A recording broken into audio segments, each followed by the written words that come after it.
आमदा साथ दी तोड़ ते फेर मारे मार छड़ा ने। उसके बाद 2 घंटे से रोआ पाया। पुलिस आके सामने दूर खलोती, सामने वाक्या ते पुलिस खलोती साडे रोआ पाने कोलू साडे नसदे रहे। पुलिस अगा नहीं हुई है, असि कोले रोला पर असि चुक के मंजी ने पान विचार का पुलिस नहीं साडी रही है। क्यों नहीं गड्डियां पुलिस दियां गापियां जांदियां? ओ सानू दसो साडियां इस्तां पे लुटदे ने। ए कुड़ियां भी आईयां, इन्हां दे बच्चे भी आए, साडा सजाद भी उसे मरी गया। ए फिर उन्हां नू ठुड्डे गड्डी नू मारे पुलिस नू चौंकी वालियां दी नू ते तां टुरे ने ते भी अंजू हार। ए मैं मगर पिटदी रही, मैं क्या इंज गड्डियां पुलिस दियां जांदियां ने तला दित्ती थाने केड़े बेदी। ए 7 जिलियां दी इन्ने चिर इकट्ठी हो जाए पुलिस मेरा वीरो कोणी रलिया। जिन्ने सानू लुटिया साडी दी गल बात तो सानू पता लगदा है कि जेड़े लुटण वाले है पुलिस दे बंदे।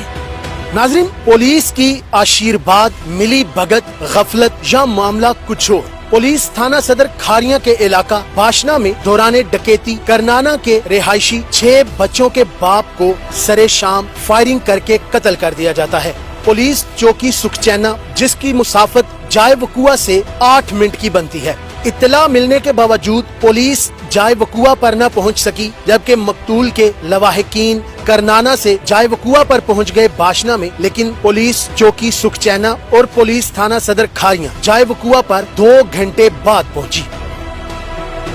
साड़ियां गईयां ने पाणजियां इत्थों करो इत्थों साडे को गईयां ने ते मैं भाईवाल गया दूध लैन ते उन्हें मैनू दस्सिया वा चौकी ते फोन करो इत्थे उत्थे वकूआ हो गया राह विच बच्चियां नाल। मैं राशिद नू फोन कीता, वो चौकी वाले नू फोन करो, उन्हें उन्हां नू फोन कर छड़िया ते मैं ना इन्हां दा फोन सुनिया। इन्हां ने फोन मिला के उन्हां ने गड्डी छड्ड छड़िया ते उन्हां अगे तरले करदियां भी मैं साडा जो कुछ ले लिया जे, सानू जान दो मेहरबानी। मैं वो गल्लां सुनिया ने ते मैं मोटरसाइकिल इत्थे खड़िया सी, 4 मुंडे घर इत्थे बैठे बैठे के असीं भी उठ के भज गए। साडा कोई हथियार श्यार कोनी, उत्थे सीधे असीं वकूए दे उत्ते उपड़ गया, सानू भी उन्हें डक लिया।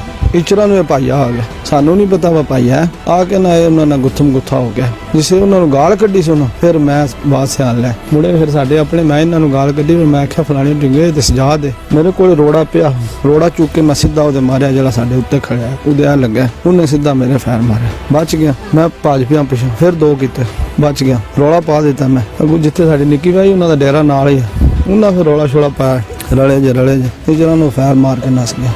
मेरा भरा दो नया फैल मारिया, फैर मार के उन्होंने पानी दे विच चिकड़ भी सट सड़िया ने। अब परत के मेरा दूजा भरा तो उठ के आया, उदा मगर फैल लेके पूरा एक मारिया ने लत विच, उदा घुस गया।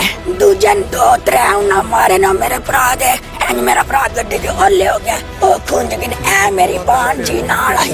बाशने तो चढ़ा 1 किले दे फासले दे उत्ते उन्होंने गड्डी दे आगे सामने होके फैर कीते, फैर करके 2 बंदे उठ खलोते ने। उन्होंने उठ के सानू फटाफट साडे गल्लां दे पिस्टल मार के कहंदे जो कोई अज दे, उन्होंने सब कोई साडे को ले लिया। इधरों मोटरसाइकिल आए ने पन्नी बन भी, इधरों बाशने वाले मोटरसाइकिल आए ने, उधर ते 2 बंदे हैं, उन्होंने 2 ने इतने नकाब कीते ने, सिर ते टोपियां ने, गल कालियां चादरां, वो भी 2 चोर है, चों कोले पिस्टल है। चों ने सवारी वारी सारे डकया, डक के छोटा मामू पहले गया, उन्होंने मारिया ने। उसके बाद दूजे साडे मुड़े गए, उन्होंने मारिया ने। ये मामू गए ने, उन्होंने आख्या आखिरी पाना इनू लुट लो। उसके बाद कहते आज सोने तेरा इंतजार, इनू आमदा साथ दी तोड़ ते फेर मारिया ने, मार छड़ा ने। मेरी वालियां आईयां, चूड़ियां आईयां, अंगूठी आई, दूजी दे भी आहे, कांटे वगैरह, अंगूठियां नोटियां भी, पैसे आहे, यूरो भी आहे 150, दूजे भज्जे भी आहे, सारे कुछ ले गए। 2 घंटे चौकी वाले 15 मिनट का टोटल गड्डी दा रहा नहीं गया। सारी गफलत जेड़ी है सुखचैना चौकियां दी, अगर ये जाके उत्थे वक्ती तौर 10 मिनट भी खाली जाके गड्डी दा हॉर्न मार दे या कुछ भी कर दे ते वाकया पेश नहीं सी होना। होर भी जेड़े 22 बंदे, एक जानी नुकसान होया, माली नुकसान भी होया। ते ये जेड़े चौकी आए ने, इन्हां दे खिलाफ कार्रवाई करनी चाहिए जल्द जल्द। उस टाइम जेड़े बंदे हाਜ਼ਰ सन, जिन्हां दी ड्यूटी सी, उन्हां बंदियां नूं क्यों नहीं गए, के वजह, किस वास्ते अपनी हुकूमत को तनखा ले रहे हैं। नाज़रीन, लम्हा फिक्रिया है कि सरे शाम डकैती की वारदात होती है और मुलजिमान अपने साथियों से ये कहते हैं कि तसल्ली से लूटो, ये अपना ही इलाका है। ये इशारा किस तरफ जाता है? अब सवाल ये पैदा होता है कि क्या अवाम इसी तरह लुटती और कत्ल होती रहेगी या पुलिस इन वाकयात का तदारुक कर सकेगी? मावन रिपोर्टर जबार अली सागर के साथ अली अकबर, न्यूज़ अलर्ट खारिया। नाज़रीन, पुलिस की आशीर्वाद, मिली भगत, गफलत या मामला कुछ और। थाना सदर खारिया के इलाका बाशना में डकैती और कत्ल की लर्ज़ाखेज वारदात, तलाई जेवरात, मोबाइल फोन्स और नकदी वगैरह छीन कर 6 बच्चों के बाप को दीदा दलेरी से कत्ल कर दिया गया।